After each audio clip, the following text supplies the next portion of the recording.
ensinam que Jesus morreu para nos salvar. Mas já parou para pensar por que Deus precisaria de um sacrifício de sangue para perdoar pecados? Se ele é todo poderoso, não poderia simplesmente perdoar? O cristianismo ensina que todos são pecadores e o pecado exige punição. Jesus foi sacrificado para pagar essa dívida. Mas espera aí, quem criou esse sistema? O próprio Deus. Quem decidiu que o pecado precisa ser de sangue para ser pago? Deus de novo. Então, Deus criou uma regra, nos fez incapazes de segui-la e depois mandou seu próprio filho morrer para corrigir isso? Vamos pensar no conceito de perdão. Se alguém te machuca, você pode escolher perdoar ou exigir uma punição. Deus poderia simplesmente perdoar, mas escolheu exigir sangue. Isso parece perdão ou vingança? Se um juiz dissesse, alguém tem que morrer, então eu vou matar meu próprio filho para te perdoar, isso faria sentido? O próprio Deus já tinha perdoado pessoas antes sem sacrifício. Davi pecou e foi perdoado. Nínive se arrependeu e Deus os poupou. Se Deus podia perdoar sem matar ninguém antes, por que de repente ele precisou sacrificar Jesus? O sacrifício realmente mudou alguma coisa? Se Jesus pagou pelos pecados, então por que as pessoas ainda vão para o inferno?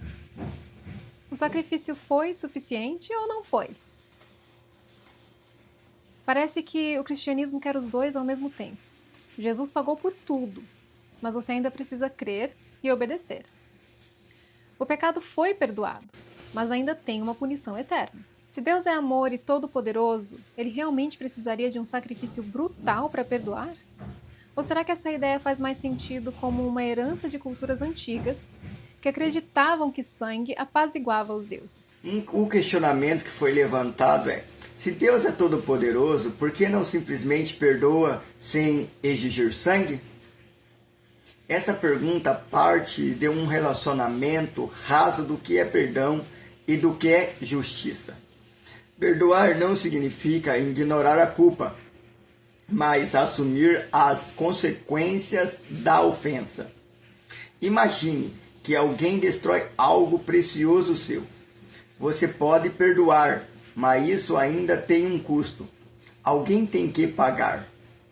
Deus é santo e justo. Salmos 89, versículo 14. E o pecado não é um erro administrativo, mas uma rebelião moral contra o Criador. Portanto, se Deus simplesmente ignorasse o pecado, ele não seria justo, apenas indulgente. Mas se ele apenas punisse, não seria amoroso. A cruz une amor e justiça de forma perfeita. Romanos capítulo 3, versículo 25 ao 26. O segundo questionamento que foi levantado foi: mas Deus criou o sistema, ele poderia ter feito diferente. Sim, Deus criou um mundo livre relacional, não robótico. Ao nos dar liberdade, ele permitiu a possibilidade real do pecado.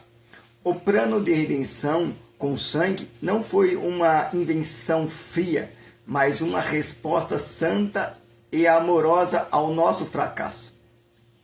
O sangue representa a vida entregue. Levítico capítulo 17, versículo 11.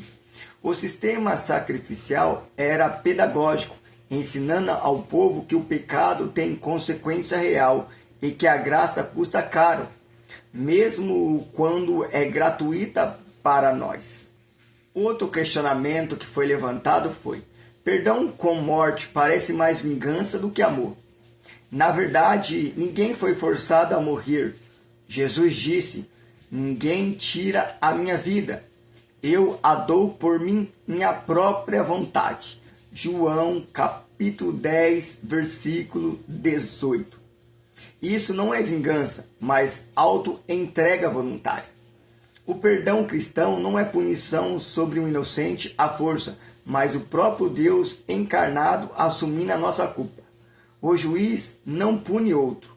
Ele desce do trono e paga ele mesmo, Isso não é injustiça, é graça incompreensível. Outro questionamento que foi levantado foi: mas Deus já perdoou antes sem sacrifício, como no caso de Davi e Nínive? Sim, Deus perdoou antes com base no sacrifício que ainda viria. Romanos capítulo 3, versículo 25, explica que Deus passou por cima dos pecados anteriores, porque a cruz ainda estava por vir. O perdão no Antigo Testamento apontava para Cristo, o Cordeiro definitivo.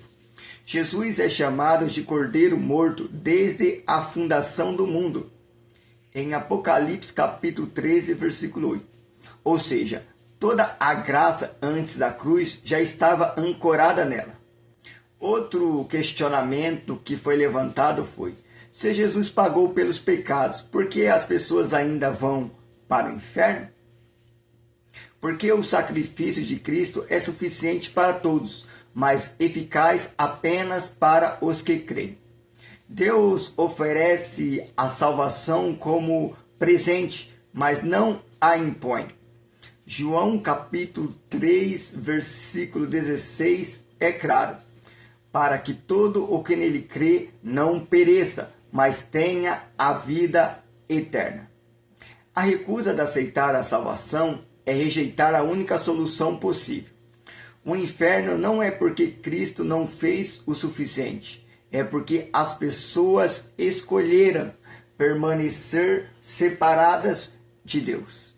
Outro questionamento que foi levantado foi: isso tudo não parece herança de culturas antigas que exigiam sangue para agradar os deuses?